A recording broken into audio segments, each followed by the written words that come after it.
السلام علیکم. علی بھائی سے کچھ سوالات ہوئے تھے, بنا ٹائم ضائع کیے سوالات کی جانب چلتے ہیں. جو کوشچن ہے یہ بڑا عجیب سا کوشچن ہے, کیونکہ یہ غالباً ہو سکتا ہے پہلے ریکارڈنگ میں کبھی بھی نہ آیا ہو. یہ آج کے دن کی مناسبت سے بھی دلچسپ سوال ہے, ریلیٹڈ ہے. اگرچہ آج حضرت عمر رضی اللہ عنہ کا آپ کی تحقیق کے مطابق تو یوم شہادت نہیں ہے, لیکن بہرحال منایا تو جاتا ہے. تو اس کے حوالے سے یہ سوال ہے کہ انٹرنیٹ پر دیکھا ہے تو یہ جو غالی رافضی ٹائپ حضرات ہیں, ان کی طرف سے ایک بڑا عجیب و غریب اعتراض آیا ہے. یہ کہتے ہیں جی کہ یہ جو اہل سنت نے حضرت عمر رضی اللہ عنہ کا جو قاتل ہے نا, جس نے ان کو شہید کیا, اس کا نام ہی ایسا رکھا ہوا ہے کہ ابو لولو فیروز مجوسی. کہتے ہیں جی ایسا لگتا ہے کہ اس کا وہ جیسے اس کے نام کا پارٹ مجوسی ہے. تو یہ کہتے ہیں جی کہ ہمارا ان سے یہ عقلی اعتراض ہے کہ مجوسی بندے کا پہلے تو مدینہ میں کام کوئی نہیں, دوسرا وہ مسجد نبی میں پہلی صف میں کر کیا رہے, اور بعد میں دوسرا اعتراض انہوں نے یہ کیا کہ جو تاریخی حوالے انہوں نے بے شمار پیش کی ہے کہ جو پاکستانی عالمی ہیں انہوں نے حوالے پیش کیے, انہوں نے کہا جی کہ یہ جو ہے نا یہ بعد میں ان کی جو ایک بیٹی بھی تھی 6 سالہ, وہ بھی مسلمان تھی, تو وہ 6 سال کی بچی مسلمان کیسے تھی, پھر اس کو بھی قتل کر دیا, پھر رمضان باقی سٹوریوں کو نہیں ہم مانتے ہیں, جتنی بات ہے ہم اس کو ڈیفینڈ کرتے ہیں. صحیح بخاری میں حضرت عمر کی شہادت کا جو واقعہ ہے 3700 نمبر حدیث تفصیلی ہے. اس میں جب حضرت عمر کو زخم لگا ہے تو انہوں نے پہلا سوال یہ کیا کہ یہ میرے پہ حملہ کرنے والا مسلمان ہے یا کافر, تو بتایا گیا مجوسی غلام ہے, کافر ہے. تو انہوں نے اللہ کا شکر ادا کیا کہ میری وجہ سے کوئی مسلمان جہنم میں نہیں جائے گا, کیونکہ ایک مسلمان کا دوسرے کو قتل کرنا جہنم میں لے جانے والا عمل ہے. تو یہ بخاری کے اندر ہی موجود ہے کہ وہ مجوسی تھا.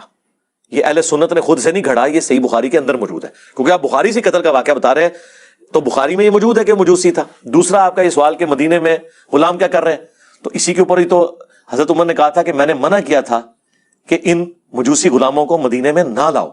اور آپ کو پتا ہے اس کے بعد پھر ان کو یہاں سے نکالا گیا جو کافر تھے, کیونکہ حضرت عمر کو خدشہ تھا کہ یہ پرشین امپائر کے گرنے کا بدلہ مجھ سے لیں گے. ظاہر ہے ان کے دلوں میں غم تھا. تو غلام آئے ہوئے تھے نا, غلام کے لیے مسلمان ہونا شرط نہیں ہے.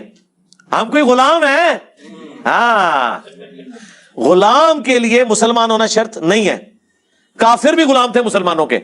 یہ وہ ہوتے تھے جو جنگوں کے دوران قیدی بنائے جاتے تھے, مسلمان انہیں غلام بناتے تھے, اور ان کی عورتیں جو جنگ لڑنے آتی تھیں وہ مسلمانوں کی لونڈیاں ہوتی تھیں, جو جنگ لڑنے آتی تھی, جو پیچھے علاقوں میں تھی وہ نہیں. ایک الگ سے ایک ٹاپک ہے الجہاد فی الاسلام, مولانا مودودی کی کتاب پڑھ لیں.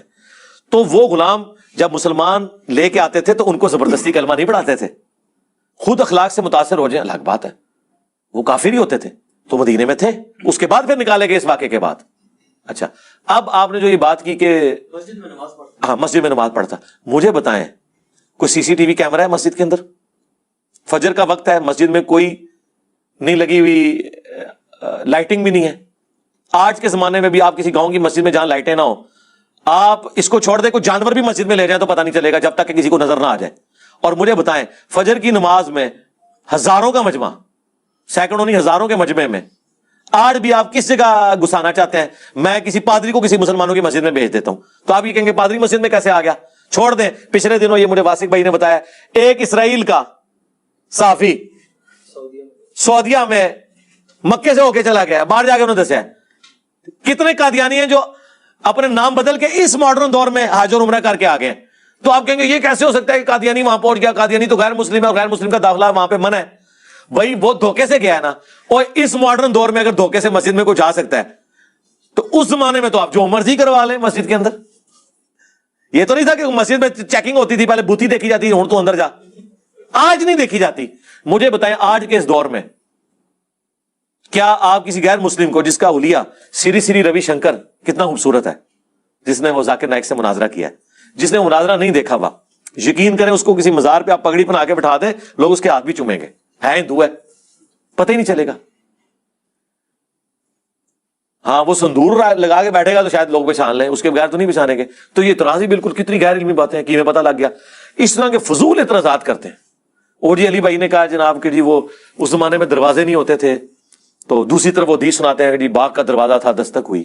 سرکار گھروں کے دروازے نہیں ہوتے تھے, اس لیے تو آیا ہے قرآن میں لکھا ہوا ہے یہ تو کہ جب کسی کے گھر جاؤ تو اجازت مانگ لو. اور ایسے گھر جن میں کوئی آباد نہیں وہاں تم بغیر اجازت کے بھی داخل ہو سکتے ہو, دوسرے گھروں میں اجازت لے کے داخل ہو. بھئی جب دروازہ بند ہے تو اجازت لینے کی ضرورت ہے, اس لیے کہ دروازے بند نہیں ہوتے تھے, دروازے ہوتے ہی نہیں تھے, صرف ایک راستہ ہوتا تھا, اس کے آگے پردہ لٹکا ہوا ہوتا تھا, اور آپ نے اس پردے کے پیچھے اجازت لینی ہوتی تھی اور پھر اندر. اسی لیے کہا گیا اپنے گھر میں بھی داخل ہو تو آپ نے سلام کر کے داخل ہونا ہے. کیوں؟ ورنہ تو دستک ہی کافی ہوتی ہے اٹینٹیو کرنے کے لیے. اس لیے کہ دوسرا بندہ تو اجازت لے کے داخل ہوگا, عام بندے کو اجازت کی ضرورت نہیں, تو السلام علیکم کہہ کے داخل ہو, تاکہ اگر گھر کے لوگ کسی آکورڈ پوزیشن میں ہیں تو اپنے آپ کو پہلے ہی درست کر لیں. تو واقعی اس زمانے میں دروازے نہیں ہوتے تھے. ٹھیک ہے, اسی لیے تو حضور علیہ السلام کے چرپائی کے نیچے وہ کتے کا بچہ چلا گیا تھا, مدینے کا کتا, سگے مدینہ, تو حضرت جبرائیل انٹر نہیں ہو رہے تھے. صحیح مسلم میں آتا ہے, جب نکالا تو حضرت جبرائیل علیہ السلام ہے, اوریجنل سگے مدینہ. ہاں, اگر اوریجنل سگے مدینہ کا یہ حال ہے تو اتنے تے سگے مدینہ تے شاہی کوئی نہیں.